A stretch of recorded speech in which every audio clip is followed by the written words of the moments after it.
Hello, hello, English learners from every corner of this amazing globe. Welcome back to the English Academy podcast, the place where we discover the secret ingredients to sounding like a native, all while having a fantastic time. I'm your host, Chloe. And I'm Liam. Oh, Chloe, today we're tackling those fascinating little beasts of English, phrasal verbs. They're like mini puzzles, aren't they? A simple verb plus a tiny word, and suddenly the meaning changes completely. It's enough to make your brain give up. Exactly. But don't give up, Liam. Today, we're going to break down these tricky combinations and show you just how powerful and useful they are. They might seem confusing at first, but once you get over them, you'll be using them naturally in no time. That's right.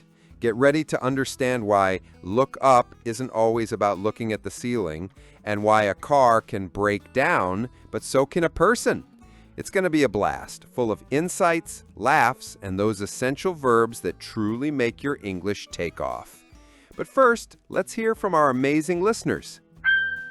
You know, Liam, we get so many brilliant messages, and many of them touch on exactly why phrasal verbs are so important. We had a message this week from Sofia in Brazil who said, I heard someone say, I need to figure out this problem. Why not just solve? What's the difference? That's a perfect question, Sophia.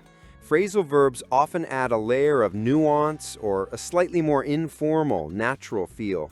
Figure out sounds very natural in everyday conversation. We'll be looking at some of those today. Absolutely. And then Kenji from Japan messaged us, my friend told me to hang out after class, and I looked for a place to hang. Then I realized it meant spend time together. How do I learn these? Kenji, that's hilarious and perfectly highlights the challenge. We're here to clear up that confusion. So, Chloe, are you ready to bring up our first phrasal verb and look into its mysteries? I'm ready to take on anything you throw at me, Liam. Let's kick off with our first one. Our first phrasal verb for today is a super common one with two very different meanings. Look up. Look up. So like, I look up at the sky?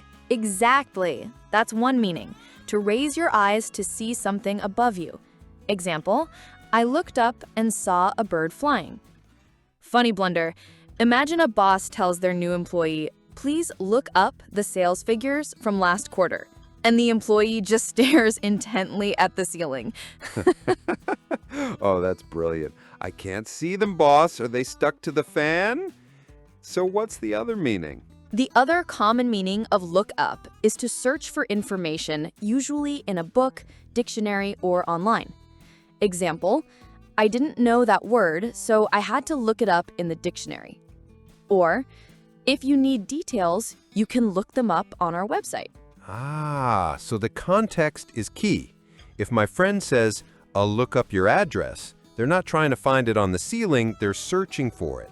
Precisely. So, listeners, next time you hear look up, ask yourself, is someone searching for information or are they literally gazing upwards? The answer will usually be clear. That's a great start to our phrasal verb power up. Now, Liam, are you ready for our next one, which is all about overcoming challenges? I'm ready for it, Chloe. My linguistic muscles are warming up. Our second phrasal verb for today is get over. Get over. Ooh, this one is very useful. So what does get over mean, Liam? Well, like look up, it has a couple of very common meanings.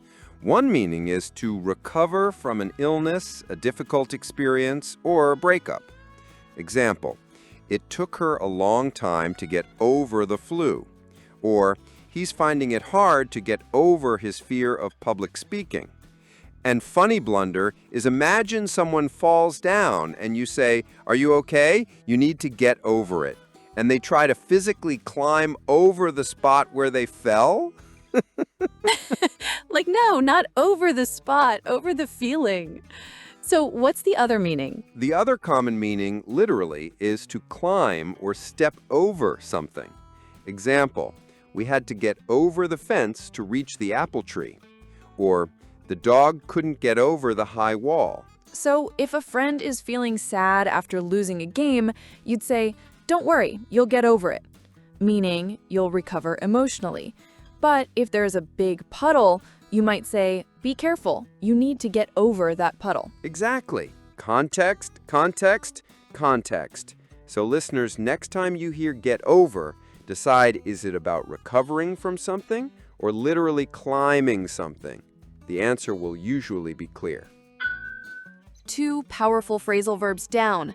Now, Liam, for our third, one that can mean a car has problems or that you are having problems. I think I know this one. It can be quite dramatic.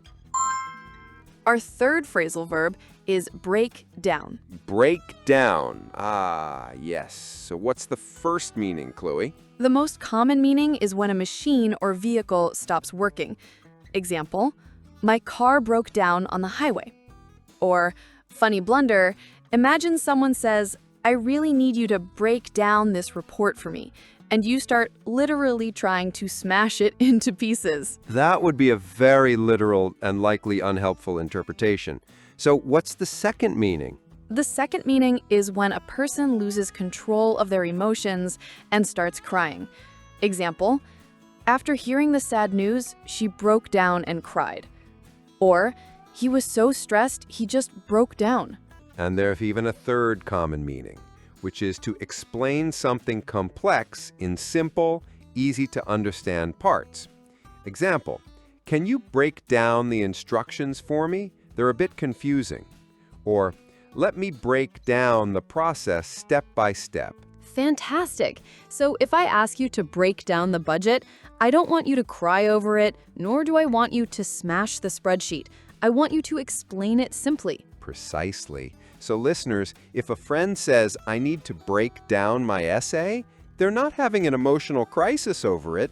They're probably trying to organize it into smaller sections.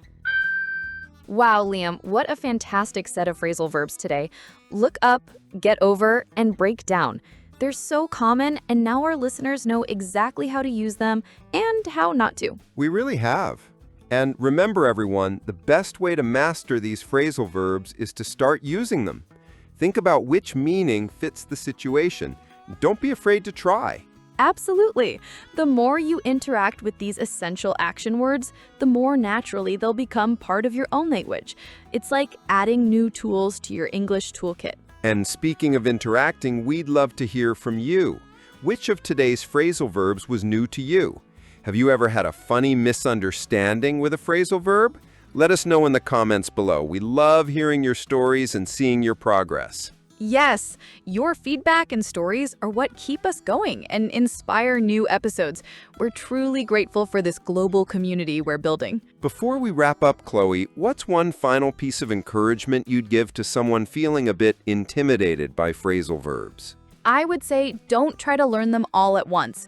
Pick 1 or 2 from today's episode, focus on them, and try to use them in your own sentences. Practice makes perfect. And remember, every new phrasal verb you master makes you sound more fluent and natural. Excellent advice. And I'd add, listen for them. Pay attention to how native speakers use them in movies, songs, or other podcasts. You'll start to notice them everywhere. Couldn't have said it better myself. Thank you so much for joining us on this fun, powerful, and very action-packed episode of the English Academy podcast. We genuinely hope you feel more confident and inspired to continue your English journey. We'll be back next week with more engaging content, more essential vocabulary, and of course, more fun. Until then, keep practicing, keep exploring, and keep believing in yourselves. Bye, everyone. Stay curious. See you next time.